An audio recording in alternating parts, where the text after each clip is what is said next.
계속 로마서를 통해서 이 믿음에 대해서 함께 묵상하고 있습니다. 제가 이번 주 금요일 날 우리에게는 그 휘핑 영성이 있어야 된다라고 말씀드려요. 휘핑이 뭐라 그랬어요? 까먹으신 분을 위해서. 여러분들 마요네즈는 뭐와 무엇으로 만들어져 있습니까?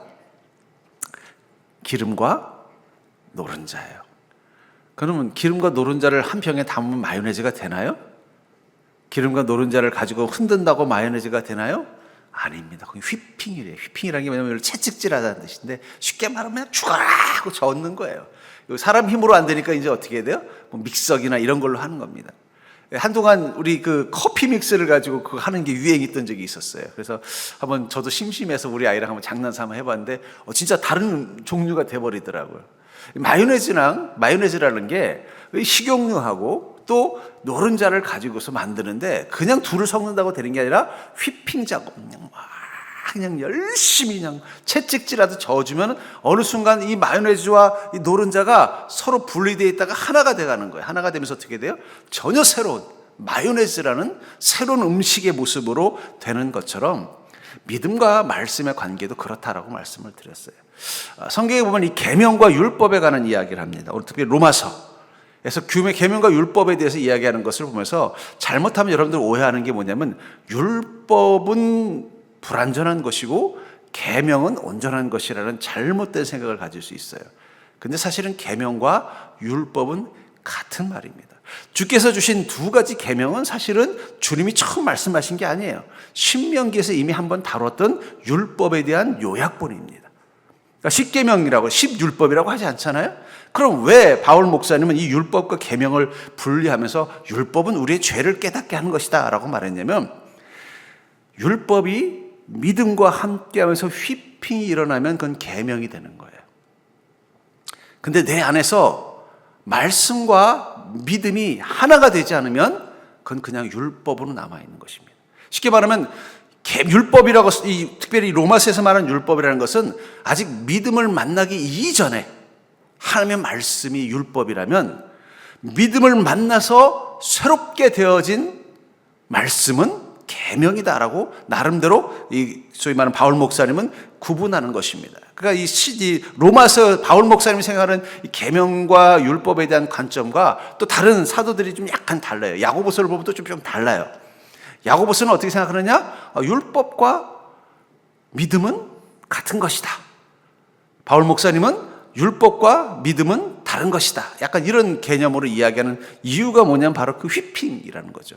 말씀이 믿음을 만나서 하나가 되는 것을 경험하면 그때는 우리가 온전한 계명을 가진 자가 되는 것이라고 해석할 수 있을 것입니다. 전 그러면서 복음의 핵심은 뭘까요? 왜 믿음이 필요하고 왜 말씀이 필요할까요? 그것은 복음의 핵심은 죄를 다루기 때문입니다. 죄를 해결하기 위해서 우리에게 필요한 것이 무엇이라는 거예요? 믿음과 말씀이라는 거예요. 특별히 그 믿음은 예수 그리스도를 믿는 믿음입니다. 그것이 우리라면 죄를 다루고 죄를 해결받을 수 있는 중요한 요소입니다. 그리고 예수 그리스도는 누구라 그랬어요? 요한복음 1장에 말씀이 육신이 되어 우리 가운데 왔다. 그러니까 예수 그리스도를 어떤 분이라고 말하고 있어요? 이 우주를 창조하신 말씀이 인간의 모습으로 온 게 예수 그리스도예요. 그러면 성령님은 뭘까요? 육신으로 오신 예수님이 우리 안에 말씀으로 들어온 게 바로 성령님이라고 보시면 돼요. 그래서 우리는 성령님의 모습을 보는 게 아니라 성령님의 음성을 듣는 것입니다. 그런 의미에서 이 믿음과 말씀의 관계를 통해서 우리가 다뤄야 되는 제일 중요한 건 이 죄의 문제라는 거죠. 왜냐하면 이 죄의 문제를 해결하기 위해서 우리에게는 이 두 가지가 필요하다는 거예요. 바로 믿음과 말씀입니다. 그런데 현대 사회에 가지고 있는 치명적인 현대 지성의 문제점은 뭐냐? 죄의식을 죄악시한다는 거예요. 쉽게 말하면 죄라는 개념을 점점 없애갑니다. 옛날에는 죄에 대해서 민감한 시대를 살았어요. 그래서 죄에 대해서 고민하고 근심하고 이 죄 부분에 대해서 어떻게든 해결하려고 애를 쓰는 마음이 있었는데, 현대 사회를 오면서 점점 어떻게 돼요? 죄라는 개념이 약해져 가는 것입니다. 그래서 죄로 보기보다는 이쪽에 다양성. 그래서 이거는 뭐 이럴 수도 있고 저럴 수도 있다. 혹은 병으로 본다든지 이렇게 하면서 죄에 대해서 점점 관심을 잃어가고 관심을 멀어가게 합니다. 그러나 분명한 건 믿음도 그렇고 말씀도 그렇고 이 복음의 핵심인 믿음도 그렇고 말씀도 그렇고 또 성령께서도 하시는 일 중에 가장 중요한 건 뭐냐면 우리 안에 죄를 다루고 그 죄를 해결하는 것입니다. 모든 사람이 죄를 범하였음에 하나님의 의에 이르지 못하더니. 결국 복음의 핵심이 뭐라는 거예요? 우리가 죄인이고 이 죄인에서부터 벗어나기 위해서는 예수 그리스도라는 복음이 필요하고 그분을 믿는 믿음과 그분의 입에서 나온 말씀 또 그분의 존재 자체가 되는 그 말씀을 우리 가운데 가져야만 어떻게 된다는 것입니까? 그 죄로부터 벗어나고 죄로부터 벗어난 상태에서 우리가 경험하는 게 바로 구원과 영생이라고 말하고 있는 것입니다. 저는 그러면서 믿음은 말씀을 바로 보게 만들고 말씀은 세상을 바로 보게 만드는 힘이 있습니다. 그래서 믿음과 말씀은 같이 가야 돼요. 말씀이 없는 믿음, 믿음이 없는 말씀. 아까도 말했죠. 믿음이 없는 말씀은 율법처럼 느껴질 수 있고 말씀이 없는 믿음은요, 뭔가 계명을 잃어버린 그런 믿음이 될 수 있다는 것입니다. 저는 그러면서 우리 그리스도인들은 우리 안에 늘 믿음과 말씀을 가지고 살아야 되는데 그것이 특별히 우리 안에서 어떤 일이 일어나야 된다고 그랬어요? 휘핑, 마요네즈로 변화되는 것처럼 말씀과 믿음이 하나가 되는 경험. 그리고 말씀과 믿음이 마치 동면의 양면처럼 내 안에 그 복음의 어떤 핵심이 되는 것을 경험하게 됐을 때 비로소 우리는 온전한 믿음으로 또 온전한 말씀을 따라 살아가는 진리 가운데 있는 인생이 될 수 있는 것입니다. 그러니까 여러분 우리는 믿음을 가지면 말씀을 고민하게 돼 있고 말씀을 보면 믿음을 세우는 것을 위해서 고민하게 돼 있다는 거예요.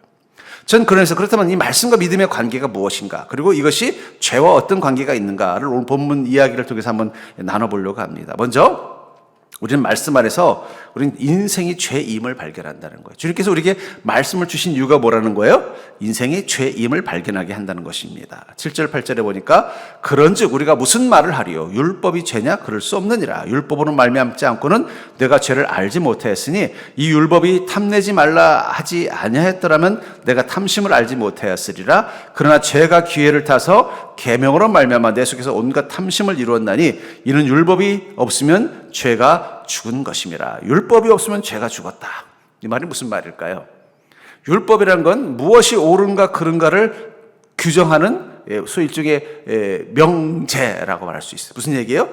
탐욕심 갖지 마라. 내 이웃의 것을, 내 이웃의 것을 탐하지 말라라는 주님의 말씀이 임하고 나니까 우리는 그다음부터 무엇을 깨달은 거예요? 이게 죄라는 걸 깨닫는 거예요. 아이들이 자라면서 어릴 때 배우는 것 중에 하나가 바로 이 율법입니다. 어떤 율법이에요? 떼찌라는 율법을 배우죠. 어떻게 돼요? 안 돼, 그거 떼찌야. 그 얘기 뭐라는 거예요? 이걸 만드는 것은 잘못된 것이고 나쁜 것이라고 가르쳐 준다는 거예요. 저희 아이가 어릴 적에 이제 저희 아내가 뭐 이제 죄다라고 말하면서 담배 피는 건 죄야 이렇게 얘기를 했나 봐요. 근데 우리 아이에겐 그게 뭐가 된 거예요? 일종의 계명이 돼버린 거예요. 근데 어느 날 식당에 갔는데 요즘은 다 흡연실이 있지만 옛날에 어떻습니까? 그냥 식당에서 담배들 폈잖아요. 그 아저씨들이 옆에서 막 담배들을 피고 있으니까 우리 아이가 그런 거예요. 엄마 담배 피면 지옥 가지 그러는 거예요. 저희 아내가 얼마나 당황하게 됐겠어요. 우리 아이, 제 아내 딸은 뭐예요? 이런 건 잘못된 거라는 걸 가르치려고 하니까 그 담배 피면 죄야 라고 말한 건데 우리 아이는 그 죄를 그 다음 단계까지 간 거예요. 뭐예요? 심판, 지옥까지 간 거예요. 그래서 아저씨들이 담배 피고 있는데 엄마 담배 피면 지옥까지. 그러니까 저희 아내가 너무 당황이 돼가지고 그래서 그 얘기를 이제 끝나고 이야기를 하면서 들으면서 우리는 이 말씀이 우리 안에 들어오면요 어떤 것이 있느냐, 죄가 무엇인지를 알게 만들어주는 거예요. 근데 말씀이 없으면 어떻게 돼요? 죄가 무엇인지를 알지 못하는 무지에 빠지게 되어 있습니다. 우리가 생각하기에는 무지라는 것은 죄가 아니라고 생각할 수 있어요. 근데 이 본헤퍼라는 유명한 독일의 철학자가 왜 독일 국민들이 저 히틀러라는 저 사악하고 저 위선적인 저 악당에게 추앙하고 숭배하면서 같이 동참해서 악을 행하는가를 가만히 봤더니 군중들에게 나타나는 공통점이 있더라는 거예요. 무지라는 거예요. 무지. 그리고 다시 성경을 보니까 예수님을 십자가에 못 박았던 그 군중들도 어떤 사람들이에요? 무지한 자들이었다는 것. 그래서 주님께 십자가에 달려서 돌아가시면서 자기를 조랑하는 그 군중들을 향해 뭐라고 말씀하셨어요? 주여 저들을 용서하여 주옵소서. 그들은 자신이 하는 일을 알지 못하는, 무지라는 걸 이야기하고 있다. 여러분들, 왜 우리가 말씀을 알아야 되느냐? 말씀을 알아야 무엇이 죄이고 무엇이 선인지를 구분할 수 있는 힘이 생기기 때문이에요. 알지 못한다면, 율법이 없으면 죄가 죽었다는 얘기는 뭐예요? 율법이 없으면, 진리에 대한 기준이 없으면 내가 죄가 있는지 없는지도 알지 못하고 살게 된다는 것입니다. 그런 의미에서 말씀은 우리를 무지에서 깨워주는 힘이 되는 것이고, 그 무지를 통해서 우리가 깨어났을 때 무엇을 아느냐? 내가 지금 살고 있는 게 선한 것이냐 악한 것이냐를 분별할 수 있는 힘이 생기는 것입니다. 독일과 일본이 2차 세계대전 때 소위 말하는 이 제국주의를 표명하면서 주변에 있는 약한 나라들을 엄청나게 괴롭혔어요. 독일도 특히 유대인들을 학살하고 주변 국가에서 여러 가지 악한 일들을 많이 했습니다. 일본도 어떻습니까? 엄청난 이 악들을 행했어요. 그리고 전쟁이 끝나서 두 나라 다 패망국이 됐어요. 근데 다른 점이 있었습니다. 독일은 그때서야 자신의 무지에서 깨달았죠. 아, 우리가 어리석고 악했구나. 그리고 그 사실을 깨닫고 나서 어떻게 됐어요? 속죄라는 걸 했어요. 그래서 이 독일의 총리는 이 유대 땅에만 가면, 혹은 폴란드만 방문하면 그 유대인 소영소에 가서 꼭 속죄를 한다는 거예요. 우리가 잘못했습니다. 죄가 무엇인지를 알기 때문에. 근데 일본은요, 절대로 속죄를 하지 않아요. 지금도 일본은 자신들이 잘못했다고 말하지 않습니다. 유감이다. 이 유감이라는 건 애매한 표현이에요. 이거 뭐예요? 이거는 내가 잘못한 것도 아니고 잘한 것도 아니라는 말이에요. 그 차이가 뭘까요? 죄를 아느냐 모르냐의 차이라는 거예요. 적어도 독일은 양심적인 지성인들이 있었고, 교회가 있었고, 신학자들이 있었어요. 그들이 잠시 눈이 멀어서 히틀러를 지지하고 히틀러와 함께 세계대전을 일으켰지만, 정신 차리고 보니까 자신들이 어떤 존재라는 걸 깨달은 거예요. 악을 행한 자, 죄가 살아있는 자라는 것을 깨달은 거예요. 잠시 그 진리를 잃어버리고 죄가 죽어 있었던 것을 깨달은 것입니다. 이제 알고 나니까 어떻게 돼요? 그거를 속죄하는 것입니다. 말씀은 그런 힘이 있어요. 우리가 믿음 가운데서 말씀을 보면 우리 안에 죄가 무엇인지 선이 무엇인지를 분별할 수 있는 힘이 있습니다. 그러나 말씀을 덮어버리고 살면 그때부터 우리는 또 죄가 무엇인지를 모르고 살아가게 되어져 있습니다. 그래서 이 말씀이 주는 선명함 속에 하나가 뭐냐? 바로 하나님의 선하심에 대한 선명함. 그러니까 여러분, 우리가 믿음 가운데서 말씀을 잘 가까이 하게 되면은요, 하나님이 어떤 분인지를 아는데 특별히 그 하나님의 선하심에 대해서 더 잘 알게 돼요. 또한 우리 인간의 악함을 알게 되는 거예요. 그러니까 저는 이 성경책을 이렇게 연구하면서 읽으면서 저는 이 소위 말하는 뭐 철학도 좋아하고 이런 학문들을 좀 인문학적인 걸 관심이 많아서 이런 책을 읽다 보면서 그 책들을 볼 때마다 어떤 걸 생각했냐면, 특히 서양의 이 전문 학자들을 보면서 이 사람은 성경에 있는 이야기를 하고 있네 라는 생각이 들 때가 많았어요. 그리고 나니까 제가 다시 성경을 보면서 뭘 느꼈느냐? 성경은 세상을 선명하게 볼 수 있게 만들어주는데, 특별히 하나님께서 얼마나 선하신지와 인간이 얼마나 악한지를 분명하게 보여주는 힘이 있구나. 그러니까 여러분, 말씀을 가까이 하면 가까이 할수록 왜 우리가 하나님을 더 의지하고 신뢰하느냐? 인간의 악함과 어리석음이 보이기 때문이에요. 또 하나님의 선하심이 보이기 때문에 그분을 더 신뢰하는 마음으로 주님 앞에 서게 되는 것입니다.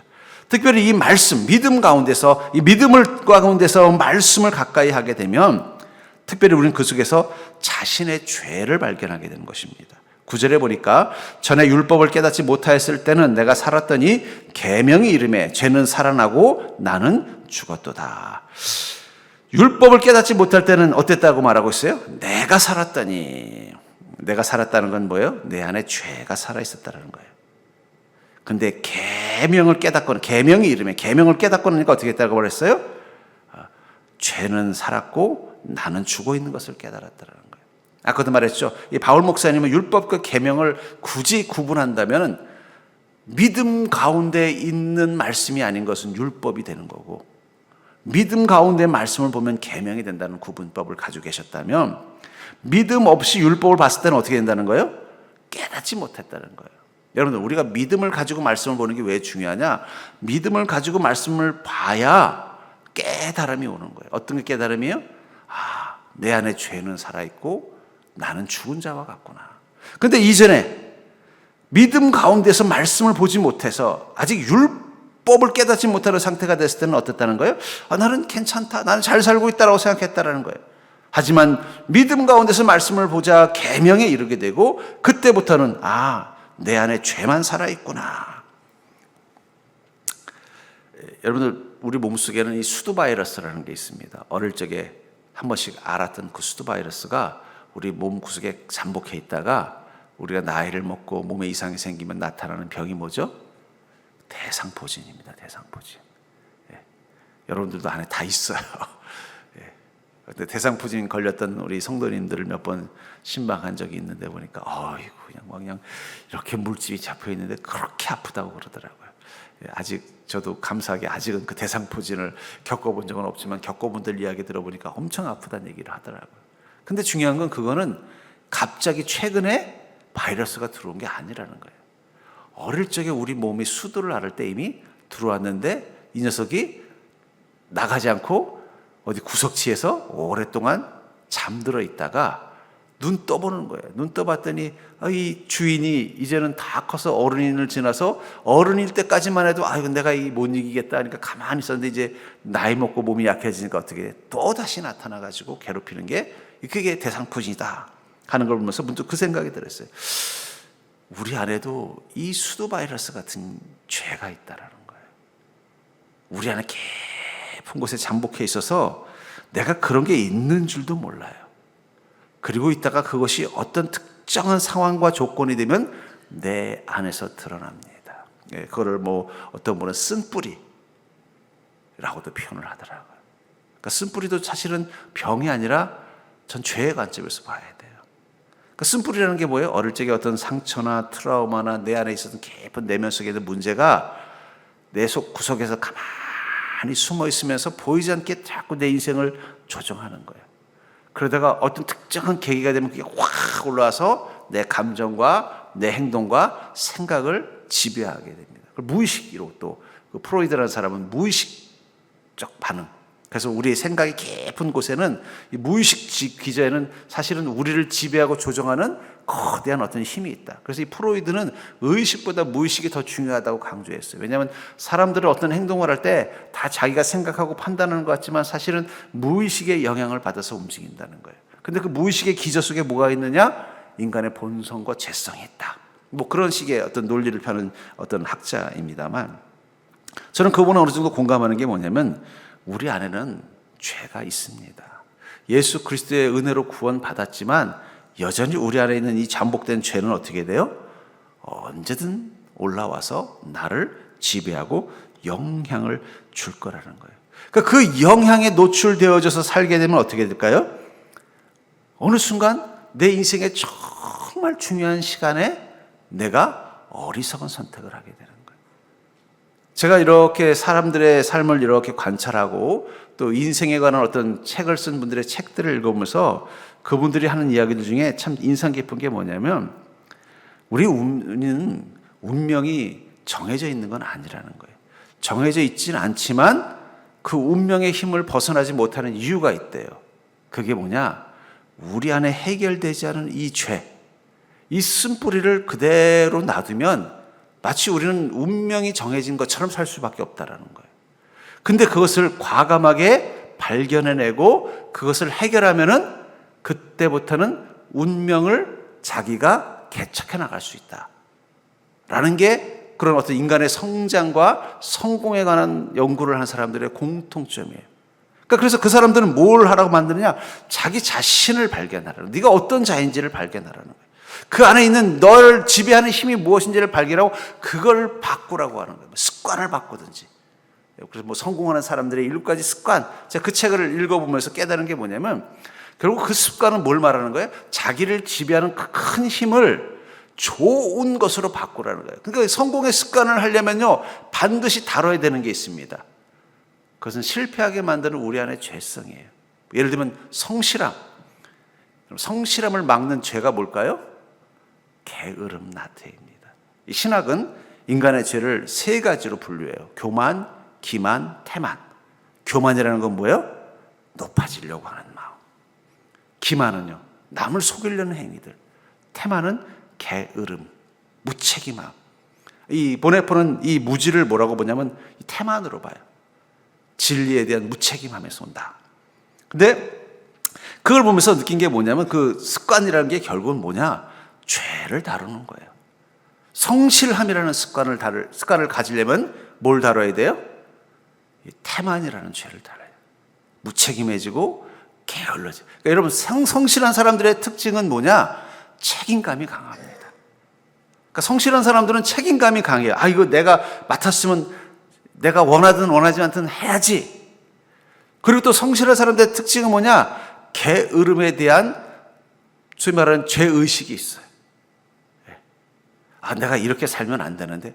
그러니까 결국은 성공에서 가장 중요한 요소는 뭐냐? 죄를 다루는 거예요.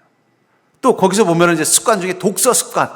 여러분, 독서 습관이라는 건 또 어떤 죄를 다룰까요? 뭐 교만이라는 죄도 들어갈 수 있어요. 여러분, 어떤 사람들이 책을 안 읽는 줄 아세요? 교만한 사람은 책을 읽지 않습니다. 겸손한 사람이 책을 읽어요.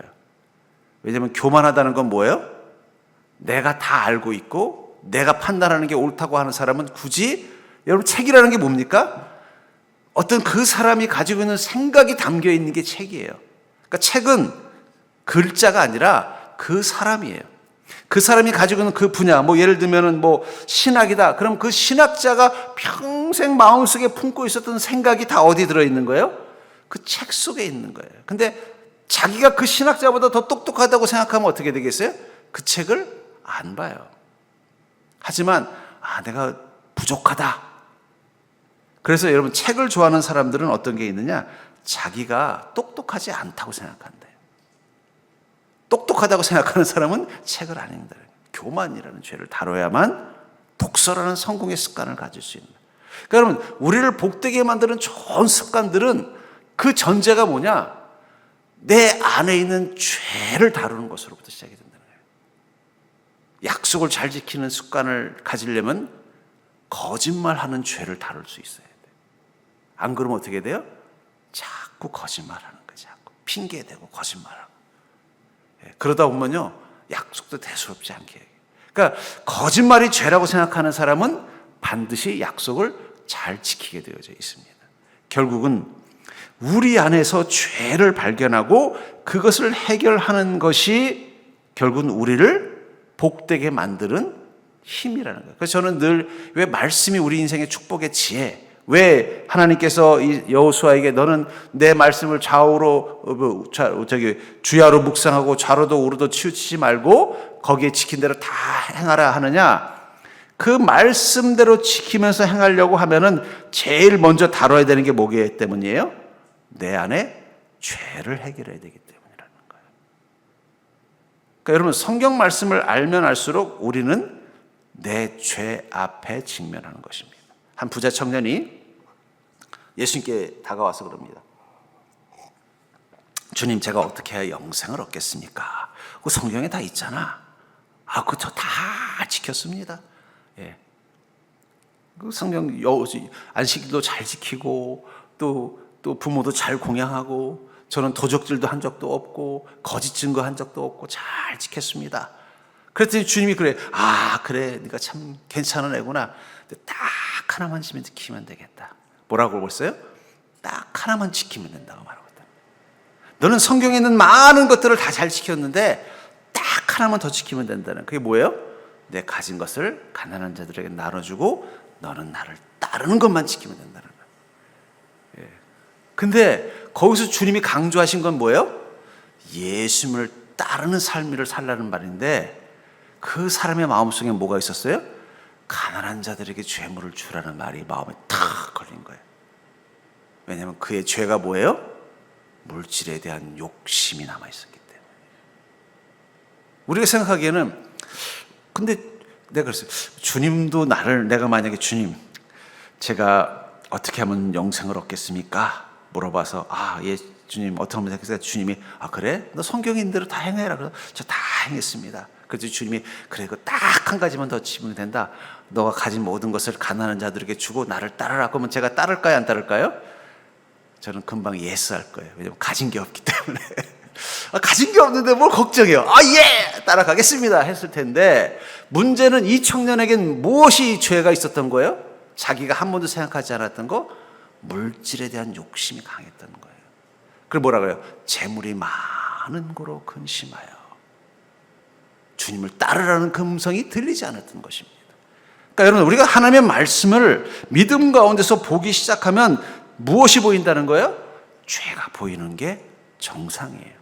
그리고 그 죄 가운데서 어떻게 해요? 그걸 하나씩 하나씩 믿음으로 이겨내고 해결해 나가면 나갈수록 무엇을 경험하는 거예요? 변화를 경험하는 거예요. 아까도 말했잖아요. 제가 그 성공하는 사람들이 7가지 습관이라는 책을 읽으면서 깨달은 게 뭐냐면, 이 습관을 가지려면 그 전제가 뭐라는 거예요? 자기 안에 죄를 다뤄야 되는구나. 거기 보니까는 이 성실함에 관한 이야기가 나왔다. 그러면 평소에 성실하게 산 사람은 그게 힘들까요? 안 힘들까요? 안 힘들어요.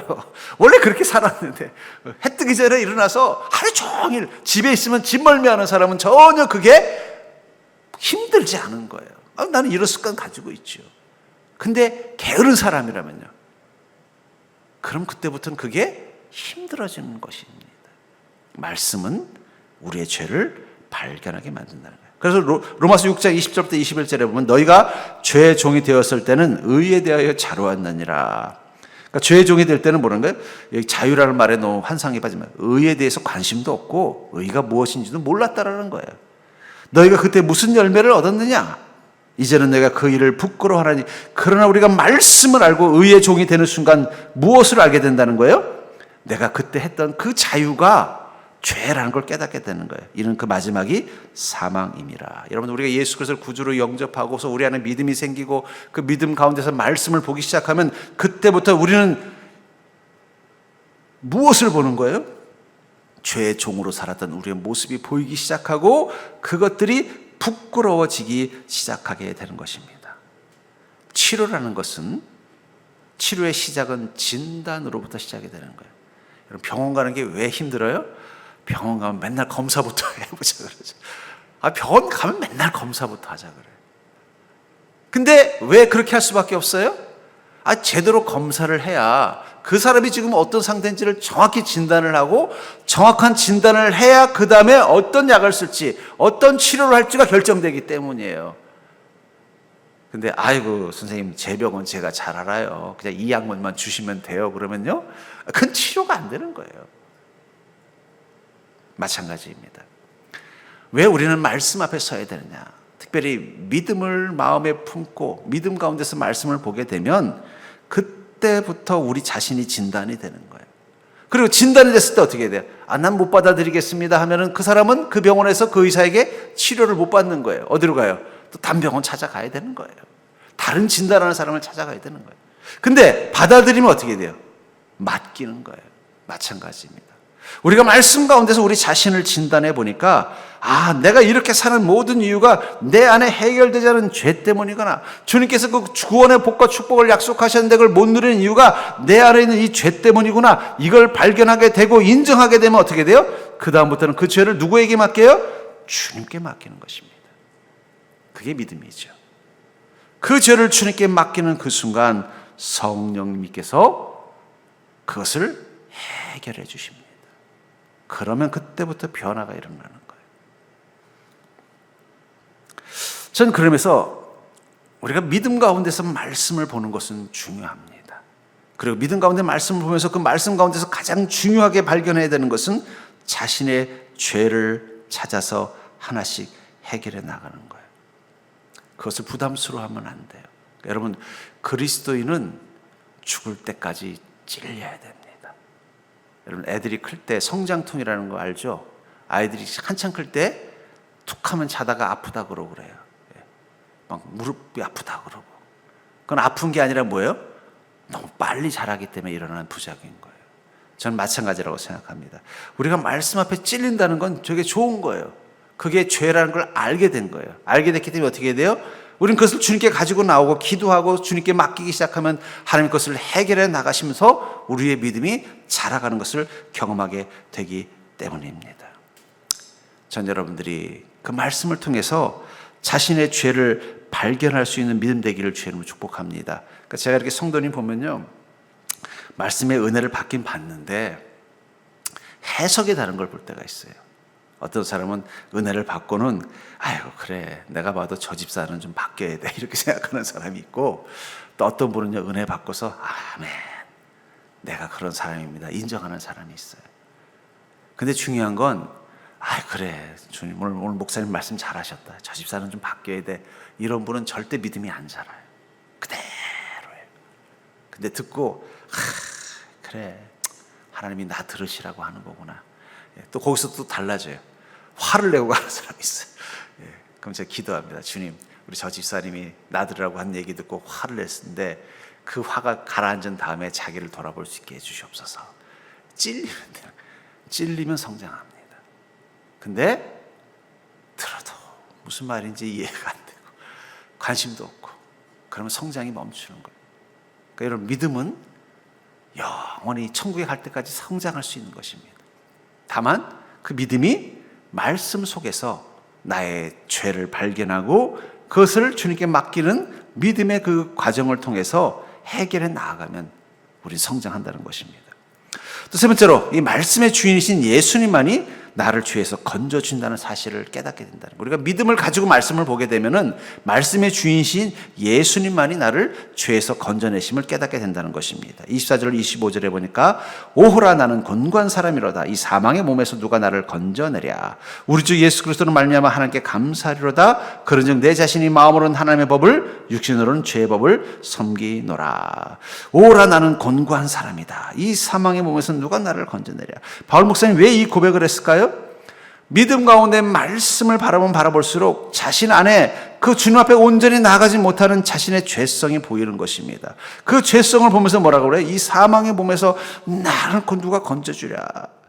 근데 저는 이 고백이 정말 중요하다고 생각합니다. 여러분들, 우리를 그 죄로부터 건져내고 우리를 그 사망에서부터 건져내는 것은 우리가 아닙니다. 오직 예수 그리스도의 은혜와 능력입니다. 그분의 은혜와 능력을 경험하려면 우리에게 필요한 것은 딱 하나입니다. 그것은 바로 갈급함이라는 거예요. 갈급함. 예수님께서 병을 치료한 많은 사람들의 공통점이 뭔지 아세요? 그들에게는 갈급함이 있었다라는 거예요. 전 예수님이 서비스로 병을 고쳐준 장면을 본 적이 없습니다. 주님 저는 이 병 가지고 살아도 아무 문제 없습니다. 그래도 내가 이왕 왔으니까 고쳐주고 갈게 이러면서 병을 고쳐준 적이 없어요. 예수님이 병을 고쳐준 사람들의 공통점은 갈급함이 있더라는 거예요. 네가 낫기를 원하느냐? 예 주님 제가 낫기를 원하나이다. 이 갈급함을 가진 자에게 주님은 은혜를 베풀어 주셨어요. 주님을 만나서 이 문제를 간절히 해결하고자 하는 마음이 있는 사람은 어떻게 행동해요? 마가복음 10장 47절에 나사렛 예수시란 말을 듣고 이 말만 듣자마자 소리질러 이르되 다윗의 자손 예수여 나를 불쌍히 여기소서. 바디메오가 그 여리고성에서 동냥하고 있는데 사람들이 수군거리는 거예요. 그래서 여보세요 저 지금 왜 저렇게 수군거립니까? 그랬더니 몰랐어? 예수님이 여리고성에 오셨어? 그래서 그 전부터 예수님이 어떤 분인지를 듣고 있었던 그의 마음 가운데 소원은 하나예요. 예수님을 만나서 앞을 보지 못한 이 병에서부터 나음을 입고 싶은 그 열망을 가지고 있었는데 안타깝게도 앞을 못 보니까 그 갈릴리까지 갈 수가 없는 거예요. 근데 마침 여리고성에 왔다는 소리를 듣자 어떻게 됐어요? 소리부터 지르고 달려가요. 왜냐하면 자기는 볼 수 없으니 누가 예수인지 모르잖아요. 우선 소리를 질러서 누가 반응하는지 봐야 되잖아요. 그래서 소리를 질렀다는 거예요. 제자들이 그 시끄럽다고 해도 계속 소리를 지르자 주님께서 그 바디메오에게 다가오신 것입니다. 여러분들, 우리의 죄를 바라보면서 나는 참 곤고한 사람, 불쌍한 비참한 사람, 이 사망의 몸에서 누가 나를 건져줄 수 있습니까 주님 하는 마음 가지고 나아가게 되면 주께서는요 그 죄로부터 우리를 해방시켜 주시고 그 고통으로부터 우리를 벗어나도록 은혜를 베풀어 주시는 것. 저는 그게 축복이라고 생각합니다. 근데 말씀은 어떤 영향이 있느냐? 그 곤고함을 깨닫게 만든다는 거예요. 나는 곤고한 자로다. 이 사망의 몸에서 나를 누가 건져주겠느냐? 오직 예수님 뿐입니다. 그 말씀을 깊게 알면 알수록 자기 자신이 얼마나 이 곤고하다라는 말이 이 헬라어로 이 모로스라는 단어를 씁니다. 이 말은 비참하다, 불쌍하다는 뜻이에요. 여러분, 우리는 말씀을 보면 내 자신이 비참하게 느껴져요. 육적으로 비참한 게 아니라 영적으로 비참하다는 게 느껴진다는 거예요. 그래서 어떻게 돼요? 주님이 아니면 저는 이 고통으로부터 벗어날 수 없습니다 하면서 우리는 주님께 갈급함 가지고 나아간다는 거예요. 갈급함 가지고 나아가면 주님께서 어떻게 해요? 그때서야 우리 삶 가운데 강력한 은혜를 통해서 우리가 그 죄로부터 자유를 얻도록 은혜를 베풀어 주시는 것입니다. 그래서 주님의 은혜를 경험하게 되는 그 순간 우리 마음속에 오는 기쁨이 있습니다. 그게 감사예요. 감사. 저는 성경에서 보는 이 감사의 가장 궁극적인 것은 바로 구원에 대한 감사라는 거예요. 여러분, 우리가 구원받은 게 얼마나 위대하고 감사한 건지를 까먹었어요. 우리가 구원받은 존재라는 게 얼마나 큰 은혜인지 그 기쁨을 우리는 잊어버렸습니다. 잊어버리다 보니까 우리도 모르게 어떻게 돼요? 주님과 함께하는 은혜를 또 그 기쁨을 잃어버리게 된 게 아닌가 싶어요. 저는 이 세월호 사건이 우리에게 준 가장 큰 교훈이 뭐냐? 지지고 볶고 싸우는 우리 가족들이 나에게 가장 큰 선물이라는 것을 깨닫게 해준 시간이라는 거예요. 그걸 잃은 사람들의 고통이 공감되어지니까 어떻게 돼요? 있는 것만으로. 옛날에 그러고 있었잖아요. 공부를 못해도 좋다. 건강하게만 자라다오. 그런 마음이 생기는 그 감사. 어쩌면 우리가 어느 순간 믿음 가운데 말씀을 잃어버리고 나서 그 죄가 우리 안에서 다루어지고 그 죄의 심각성에 대한 우리의 경각심이 사라지고 우리도 모르게 죄에 대해서 무지해지고 둔감해진 순간 우리에게서 잃어버린 큰 축복이 뭐냐? 구원에 대한 감사를 잃어버린 거예요. 그 구원에 대한 감사를 잃어버리고 나니까 주님이 주시는 은혜가 싱거워 보이는 거예요. 이 정도 은혜 주시고 주님께서 대단하시다고. 이 정도는 세상의 다른 신들도 줄 수 있을 것 같은데. 그런 의미에서 믿음은 말씀을 통해서 우리가 구원받은 복된 자라는 것이 얼마나 위대하고 기쁜 것인지를 깨닫게 만들어주는 힘이 있는 것입니다. 바울 목사님은 이 믿음을 통해서 우리는 정말 그 구원받은 자의 기쁨을 누리고 살고 있는가? 그것을 막는 그 죄가 무지라고 생각하고 있는 것 같아요. 무지. 너희가 진리를 알지 못하니 자꾸 어리석은 생각에 사로잡혀 사는구나. 전 그러면서 여러분들, 우리가 말씀을 믿음 가운데서 다시 한번 잘 보는 그런 신앙을 살기를 주의 이름으로 축복합니다. 그러면 자꾸 점점 이 세상의 헛된 것과 참된 것이 구분되는 눈이 생기고 나를 불행하게 만드는 내 안의 죄와 어리석음이 보이기 시작하고 그것들을 주님께 맡기고 해결하고 싶은 갈급함이 살아나고 그 갈급함 가지고 주님 앞에 나올 때 비로소 나를 구원하신 주님의 사랑이 얼마나 크고 위대한지를 깨닫게 되고 그 깨달음이 세상은 말할 수 없는 감사와 기쁨을 우리 마음과 삶 속에 채워주는 것. 저는 그게 온전한 믿음과 온전한 말씀이 우리 안에 살아있을 때 경험되어지는 축복이라고 믿습니다.